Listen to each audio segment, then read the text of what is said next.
आपको बालाजी हॉस्पिटल में कैसा लगा? बहुत अच्छा लगा जी। और हमारी मैडम कैसी लगी? मैडम बहुत अच्छी लगी जी भारती जी। और हमारे हॉस्पिटल में और सुविधा आपको कैसी लगी? सुविधा जमा बहुत बढ़िया लगी। स्टाफ सारा कैसा? स्टाफ बढ़िया लगा जी।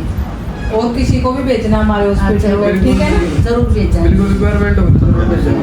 ठीक है ना? बच्चा भी सही हो गया हमारा, बच्चा भी सही हो गया। आपको कब आए हो आप बालाजी हॉस्पिटल में? बालाजी हॉस्पिटल में कितनी तक लगे मंगलवार को ही नहीं, हाँ कल आए थे मंगलवार को। अच्छा, और कैसा लगा आपको हॉस्पिटल? बहुत अच्छा लगा। डॉक्टर भारती वर्मा कैसे लगे आपको? बहुत अच्छी लगी। और स्टाफ कैसा हमारा? बहुत अच्छा जी। अच्छे से हुई ना आपकी? हाँ अच्छे से हुई, बच्चा भी ठीक है। आप सही और आज पड़ोस में भी बताना हमारे डॉक्टर भारती वर्मा के बारे में, ठीक है? हाँ जी, डॉक्टर डॉक्टर बहुत बढ़िया जी।